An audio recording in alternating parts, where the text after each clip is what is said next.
சமத்துவத்திற்கான குரல் கலையருவி சமூக ஊடக தொலைக்காட்சி. கலையருவி தொலைக்காட்சியின் பிரதான செய்திகள் வாசிப்பவர் ACM ருமைஸ். முதலில் தலைப்புச் செய்திகள். சர்வதேச அபிவிருத்தி சங்கத்தினால் இலங்கைக்கு 200 மில்லியன். சட்ட நடவடிக்கைகளுக்கு தயாராகும் தேர்தல் ஆணைக்குழு. ஆசிய அபிவிருத்தி வங்கியின் பிரதிநிதிகள் ஜனாதிபதியுடன் சந்திப்பு. பேருவளையில் பெரும் வெள்ளம், பாடசாலைகளும் ஸ்தம்பிதம். ஜனாதிபதியை சந்திப்பதற்காக துவிச்சக்கர வண்டியில் பயணிக்கும் மாணவி. லஞ்ச ஊழல் ஆணைக்குழுவின் பணிப்பாளர் ராஜினாமா. தாமரை கோபுரத்தில் இருந்து தவறி விழுந்த மாணவி உயிரிழப்பு.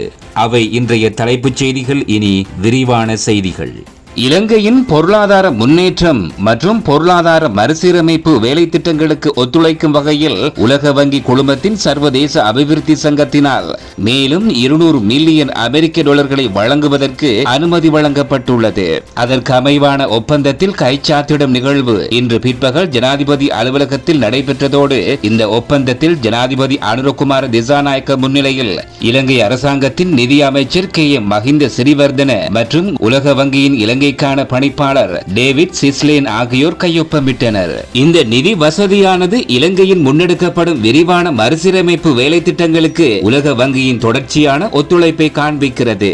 இலங்கையின் மறுசீரமைப்பு, நிலைப்படுத்தல் மற்றும் பொருளாதாரத்தை சமூக நிலைக்கு கொண்டு வருவதற்கான அபிவிருத்தி கொள்கைகளுக்கு நிதியளிக்கும் வேலை திட்டத்தின் 2ஆம் கட்டத்தின் கீழ் இந்த நிதியுதவி இலங்கைக்கு கிடைத்துள்ளது. இந்த 2 வருட வேலை திட்டம் வறுமை மற்றும் பாதிக்கப்படக்கூடிய மக்கள் மீதான தாக்கத்தை குறைத்து முழுமையான பொருளாதார நிலைத்தன்மையை ஏற்படுத்தும் நோக்கில் செயற்படுத்தப்படுகிறது.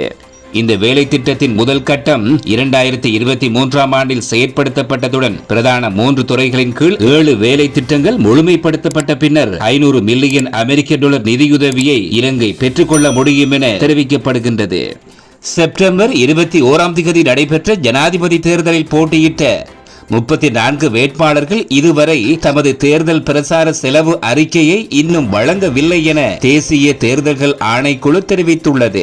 ஜனாதிபதி தேர்தலில் களமிறங்கிய 38 வேட்பாளர்களில் 4 வேட்பாளர்கள் மட்டுமே தங்களது பிரசார செலவு அறிக்கையை வழங்கியுள்ளதாக தெரிவிக்கப்பட்டுள்ளது. தேர்தல் செலவு கட்டுப்பாடு சட்டத்தின்படி எதிர்வரும் 13ஆம் தேதிக்குள் பிரசார செலவு அறிக்கைகளை வழங்க வேண்டும் என தெரிவிக்கப்பட்டுள்ளது. குறித்த காலப்பகுதிக்குள் தமது பிரசார செலவு அறிக்கையை வழங்காத வேட்பாளர்களுக்கு எதிராக சட்ட நடவடிக்கை எடுக்கப்படும் என தேர்தல்கள் ஆணைக்குழு தெரிவித்துள்ளது. எதிர்வரும் 13ஆம் தேதிக்கு பின்னர் அறிக்கைகள் வழங்கப்பட்டாலும் அது சட்ட விரோதமானதாக கருதப்பட்டு சட்ட நடவடிக்கை எடுக்கப்படும் என ஆணைக்குழு தெரிவித்துள்ளது.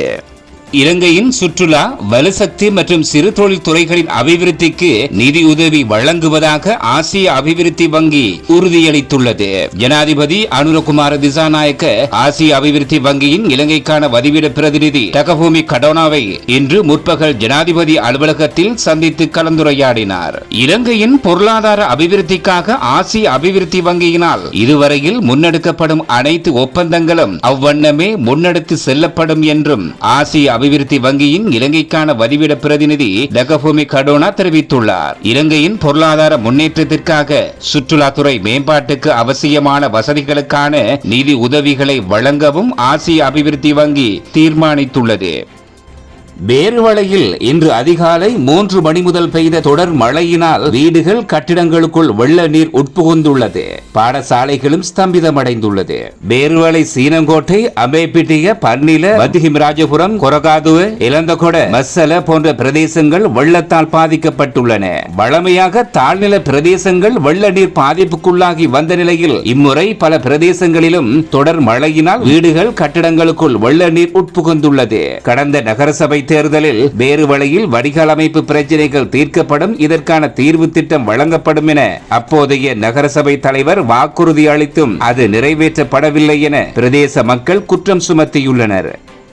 போதை வஸ்துக்கு எதிராகவும் சிறுவர் துஷ்பிரயோகத்துக்கு எதிராகவும் காத்தான்குடியில் இருந்து கொழும்பு நோக்கிய துவிச்சக்கர வண்டி பயணத்தை இன்று திங்கட்கிழமை காலையில் 7 மணிக்கு காத்தான்குடியில் இருந்து பாடசாலை மாணவியொருவர் ஆரம்பித்துள்ளார். போதையால் சீரழியும் சமூகம், அதனால் பாதிக்கப்படும் குடும்பங்கள் என்ற துணிப்பொருளில் ஜனாதிபதி அனுரகுமார திசாநாயக்கவை சந்தித்து மகஜர் ஒன்றை கையளிக்க காத்தான்குடி பதுரியா பாடசாலை மாணவி MNF நதா துவிச்சக்கர வண்டியில் கொழும்பு நோக்கி பயணிக்கிறார்.